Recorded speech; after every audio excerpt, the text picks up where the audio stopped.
to the channel. I was about to say to the chat. Welcome back to the channel. It's day 52. It's 52 days. Hold up. I found these. Y'all haven't seen me do this yet. Hold up.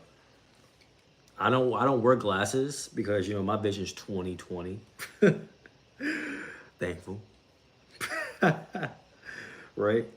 But my wife got me some blue light glasses, right? Because I'm at my desk working on things all the time, right? So she got me some blue light glasses. I almost never wear them because they always go missing. But listen, y'all, it's the first time y'all can see me wear these today. Today they're gonna be reading glasses. Today we're reading like this. Don't I feel like I read better? I feel like I read like 5 words faster. I feel like I read 5 words faster already. I feel like these look different on my face than I remember them looking. But I feel like I still look good though. But it's day 52. Hey, what's up? Welcome back to the chat. Welcome to the stream. Like welcome to the core. Welcome to the limitless core. This is day 52. It's day 52 of the 1 year Bible that we've been reading together. You feel me? It's day 52. So let's get to our page and let's go over what our word for tonight. What's our word for tonight going to be? So our first word, right, is going to be Leviticus 1 through 12, and then on verse 8. Getting followed up with Mark 5:21 through 43. Rounding out with some Psalms 38 1 through 22, and then Proverbs 8 through 9. And without further ado, it's been about 2 minutes since we got started. Let's get into day 52. Hope you enjoyed a nice read. Hope you enjoyed a nice read. So Leviticus 1 through 12, and then on verse 8.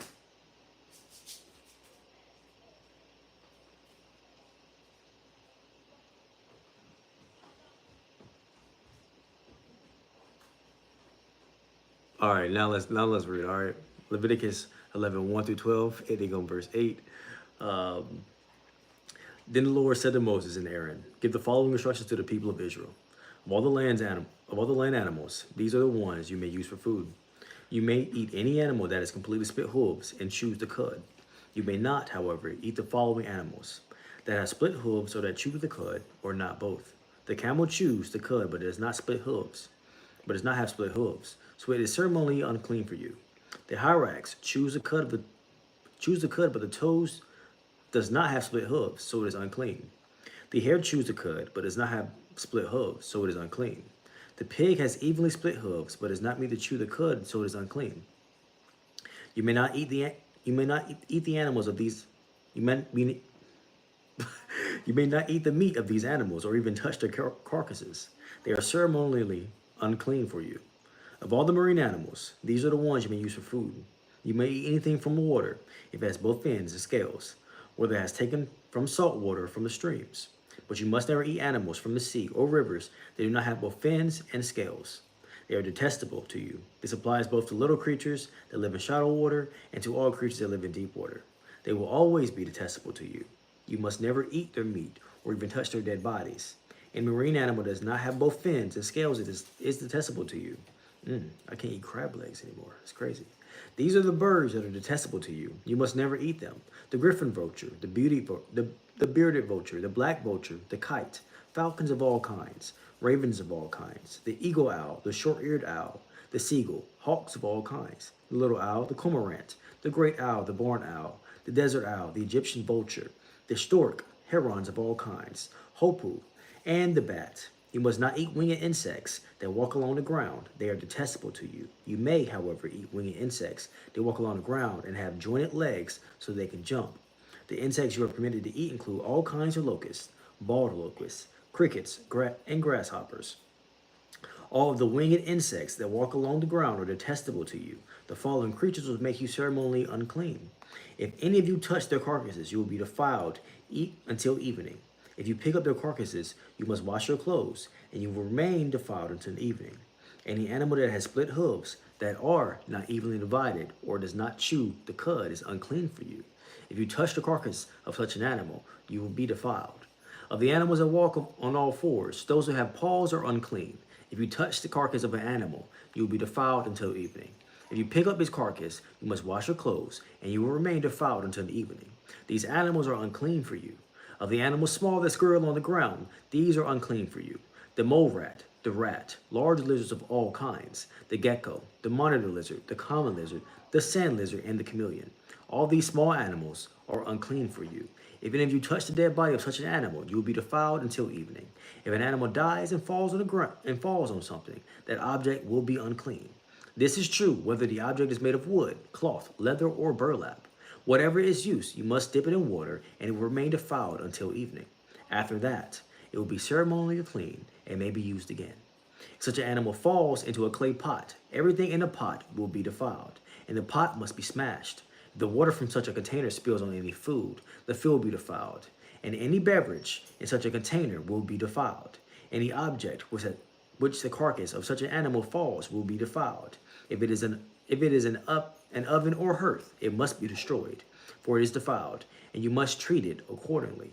However, if the carcass of such an animal falls into the spring or a cistern, the water will still be clean, but anyone who touches the carcass will be defiled. If the carcass falls on a seed grain to be planted in the field, the seed will still be considered clean. But if the seed is wet when the carcass falls in it, the seed will be defiled. If any animal you are permitted to eat dies, and you touch its carcass, you will be defiled until evening. If you eat any of its meat or carry away its carcass, you must wash your clothes, and you remain defiled until evening. All small animals that scurry along the ground are detestable, and you must never eat them. This includes all animals that slither along their bellies, as well as those with 4 legs and those with many feet. Excuse me. All such animals that scurry along the ground are detestable, and you must never eat them. Do not defile yourselves by touching them. You must not make yourselves ceremonially unclean because of them. For I am the Lord, your God. You must consecrate yourselves and be holy, because I am holy. So do not defile yourselves with any of these small animals that scurry along the ground. For I, the Lord, am the one who brought you up from the land of Egypt, that I might be your God. Therefore, you must be holy, because I am holy. These are the instructions regarding land animals, birds, marine creatures, and animals that scurry along the ground. By these instructions, you will know what is unclean and clean, which animals may be eaten and which may not be eaten. The Lord said to Moses, give the following instructions to the people of Israel. If a woman becomes pregnant and gives birth to a son, she will be ceremonially unclean for 7 days. This is she is unclean during her menstrual period. On the 8th day, the boy's foreskin must be circumcised. After waiting 33 days, she will be purified from the bleeding of childbirth. During this time of purification, she must not touch anything that is set apart as holy, and she must not enter the sanctuary until her time of purification is over. If a woman gives birth to a daughter, she will be ceremonially unclean for 2 weeks, just as she is unclean during her menstrual period. After waiting 66 days, she will be purified from the bleeding of childbirth. When the time of purification is completed for either a son or a daughter, the woman must bring a 1-year-old lamb for a burnt offering and a young pigeon or turtle dove for a purification offering. She must bring her offerings to a priest at the entrance of the tabernacle. The priest will then present them to the Lord to purify her. Then she will be ceremonially clean again after her bleeding at childbirth. These are the instructions for a woman after the birth of a son or a daughter. If a woman cannot afford to bring a lamb, she must bring 2 turtle doves or 2 young pigeons, one before the burnt offering and the other for the purification offering. The priest will sacrifice them to purify her, and she will be ceremonially clean. And now, chat. Hey, what's up, Maddie? What am I reading? Oh, I'm reading the 1-year Bible. We're reading this every single day for 1 year, and we're on day 52 currently. Hey, what's up, Truth? How you doing, man? How's your day going? What's up? I'm doing pretty good. Me and my wife were just watching the Court of Gold documentary for the Team USA basketball tournament, and it's enjoyable, if I say so. I love basketball though, so it's obviously enjoyable to me. But I shed a little tear. But let's keep reading. Mark 5:21-43. Jesus got into the boat again and went back to the other side of the lake, where a large crowd gathered around him on the shore. Then the leader of the local synagogue, whose name was Jairus, arrived. When he saw Jesus, he fell at his feet, pleading fervently with him. My little daughter is dying, he said. Please come and lay your hands on her. Heal her so she can live. Jesus went with him, and all the people followed, crowding around him.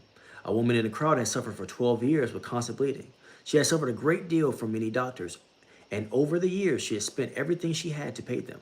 but she had gotten no better. In fact, she had gotten worse.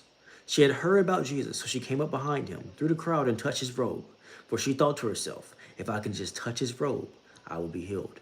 Immediately the bleeding stopped, and she could feel in her body that she had been healed of her terrible condition. Jesus realized at once that the healing power had gone out from him, and so he turned around in the crowd and asked, who touched my robe? His disciples said to him, look at this crowd pressing around you. How can you ask who touched me? But he kept on looking around to see who had done it. Then the frightened woman, trembling at the realization of what happened to her, came and fell on her knees in front of him and told him what she had done. And he said to her, daughter, your faith has made you well. Go in peace. Your suffering is over. While he was still speaking to her, messengers arrived from the home of Jairus, the leaders of the synagogue. They told him, your daughter is dead. There is no use troubling the teacher now. But Jesus overheard them and said, Jairus, don't be afraid, just have faith. Then Jesus stopped the crowd and wouldn't let anyone go except Peter, James, and John, the brother of James. When they came to the home of the synagogue leader, Jesus saw the commotion and weeping and wailing. He went aside and asked, why all this commotion and weeping? The child isn't dead, she is only asleep. The crowd laughed at him, but he made them all leave, and he took the girl's father and mother and his 3 disciples into the room where the girl was lying. Holding her hand, he said to her, Talitha Glom, which means, little girl, get up. And the girl, who was 12 years old, immediately stood up and walked around. They were overwhelmed and totally amazed. Jesus gave them strict orders not to tell anyone what had happened, and then he told them to give her something to eat. And now, doing good. I'm at peace, and it's nice. Hey, and I hit 99 subscribers. Hey, congratulations on 99 subscribers. Hey, you almost at that big hundo. The big hundo. What are you gonna do for 100? What are you gonna do for 100? What are you gonna do for 100? Hey, and invite me. Make sure I'm there for the celebration. You know, make sure I'm there for the celebration. But I'm glad you're doing good. I'm glad you're doing good, man. Now we're gonna get into Psalms 38, 1-22. So, O Lord, don't rebuke me in your anger or discipline me in your rage. Your arrows have struck deep, and your blows are crushing me. Because of your anger, my whole body is sick. My heart is broken because of my sins. My guilt overwhelms me. It is a burden too heavy to bear. My wounds fester and stink because of my foolish sins. I am bent over and racked with pain. All day long I walk around filled with grief. A raging fever burns within me, and my heart is broken. I'm exhausted and completely crushed. My groans come from an anguished heart. You know what I long for, Lord. You hear my every sigh. My heart beats wildly. My strength fails, and I'm going blind. My loved ones and friends stay away, fearing my disease. Even my own family stands at a distance. Meanwhile, my enemy lays traps to kill me. Those who wish to harm make plans to ruin me. All day long they plan their treachery. But I am deaf to all their threats. I am silent before them as one who cannot speak. I choose to hear nothing, and I make no reply. For I'm waiting for you, O Lord. You must answer me. O Lord my God, I prayed. Don't let my enemies gloat over me and rejoice at my downfall. I am on the verge of collapse, facing constant pain, but I confess my sins.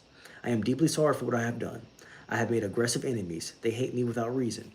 They repay me evil for good, and oppose me for pursuing good. Do not abandon me, O Lord. Do not stand in the distance, my God. Come quickly to help me, O Lord, my Savior. And now, hey, what's up, Ken? What's up, bro? You say the like Malcolm X. I don't wear these very often because I have 20/20 vision, but these are blue light blockers. So they're good for my eyes because I stare at computers all day, you know? I don't know yet. I can put my channel in the chat. Hey, bet, go ahead. Let me, hey, but whenever you hit the hundo, I have to be there for the 100 celebration. You know, I have to be there for the 100 celebration. Okay, but Proverbs 10:8-9.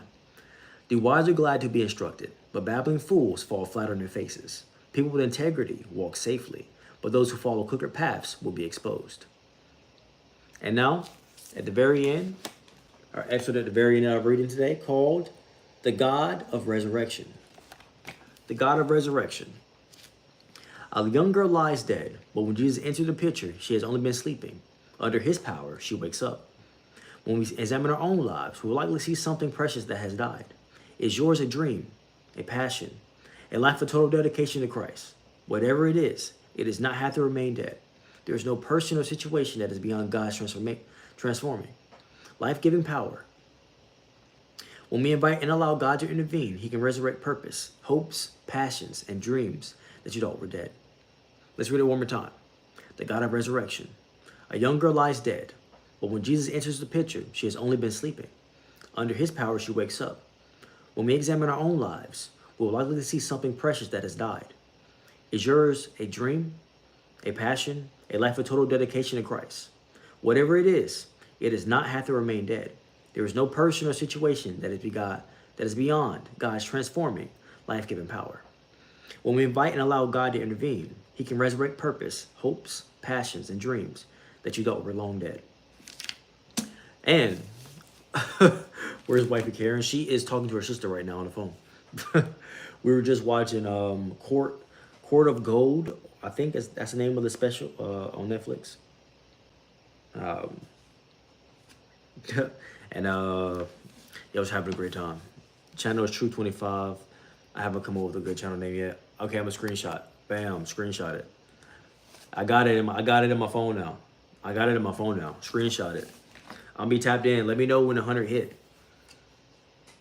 I might honestly be 100. But I don't want to steal the 100 from you. I want you to get your 100, genuinely, and get your, enjoy your moment for real. So, but let's go over today's reading though. Let's go over today's reading, right?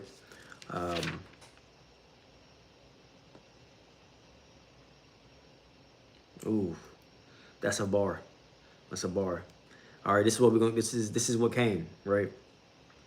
With God, anything is possible, right? You see how everybody else tried so hard to help the little girl that was dying, right? And then Jesus just walked in the room, strolled in all smooth, with his robe on, probably crispy clean. He walked in, probably glided in the room, right? He leaned over, he said, "Wake up." And she woke up. Hey, what's up, heaven? Hey, what's up, angel? How you doing? Thank you. I'm waiting for that. That lost sheep facts. How you doing? How's your day going so far? But Jesus walked in. He said, "Wake up," and she woke up. Everybody else had no faith, right? Because they didn't know where their help was coming from. They had no idea. Where's my wife? She's on the phone. They had no idea where their help was coming from, right? But with God, anything is possible, right? So remember today where your help comes from. Where does your help come from? I think I've said this before, but it came up again. Where does your help come from? And remember that your help comes from God. You feel me? So with God, anything is possible. Just like the girl, she was dead. You feel me? The girl was, they said she was gone. They said she was out of here, right? They said she was out of here. No chance, no helping her. No helping her. She was gone. But she wasn't. She was only sleeping. She was only sleeping at that point. You feel me?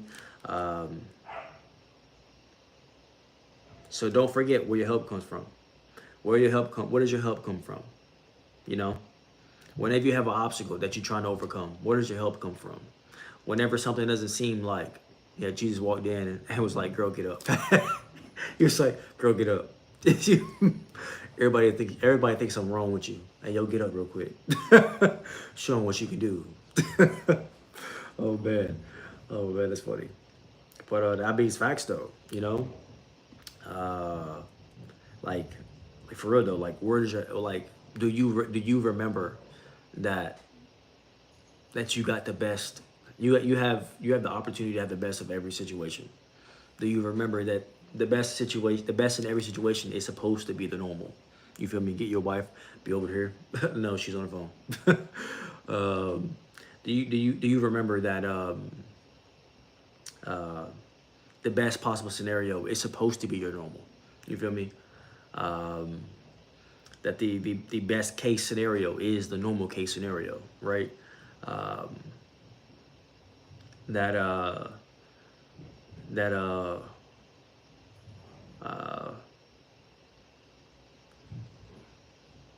Like when you ask, it's supposed to be, when you ask, it's supposed to be. You feel me? So whatever you may have given up on, let's read this one more time. It's not a good live stream without the wifey. Cap. Cap. She does bring her own part of the amazement, but Cap. Oh man, it's funny. But let's read this piece right here, right? When we examine our own lives, we likely see something precious that has died. Is yours a dream, a passion, a life of total dedication to Christ? Whatever it is, it does not have to remain dead. There is no person or situation that is beyond God's transforming, life-giving power. When we invite and allow God to intervene, he can resurrect purpose, hopes, passions, and dreams that you thought were dead. Right?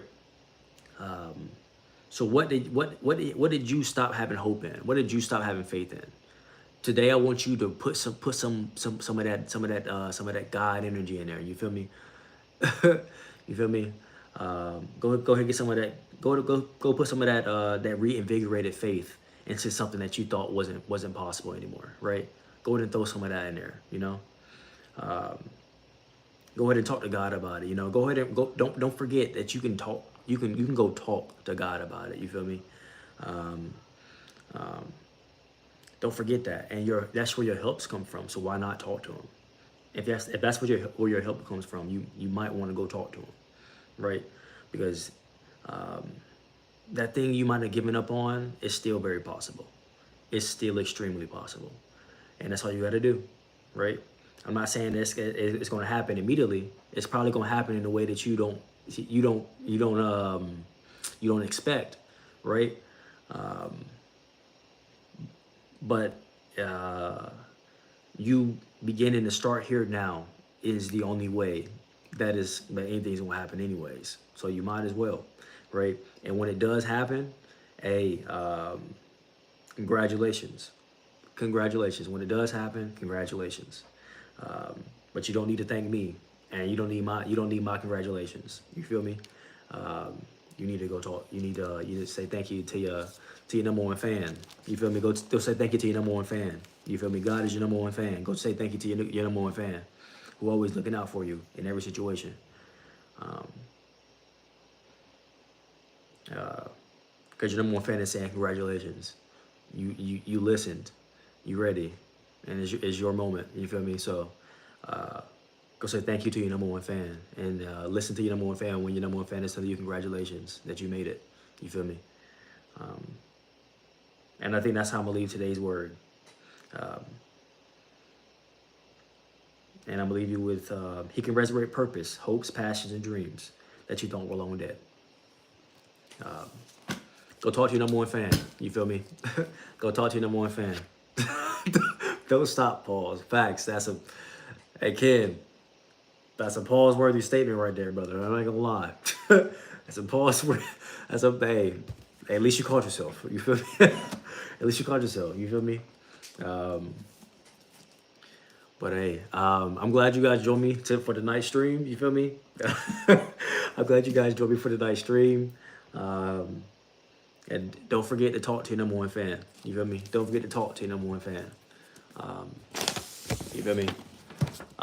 The same way that your parents, you think it depends on your relationship with your parents, right? But they come off as your number one fan. It's the same way, God is. God is your number one fan. He's always looking out for you. So don't forget to go talk to him. And with that, let's hit this outro. We all got that limitless core, baby. I appreciate you. I might even love you, but I'm for sure glad you woke up today. Thank you for joining me tonight. Thank you for the love. You feel me? Peace out, man. Hey, don't forget to also share the stream for anybody that you think would like this content, right? You feel me? And thank you for subscribing, and thank you for showing up for me. You feel me? That feels amazing that you guys show up for me. So peace. Have a great one.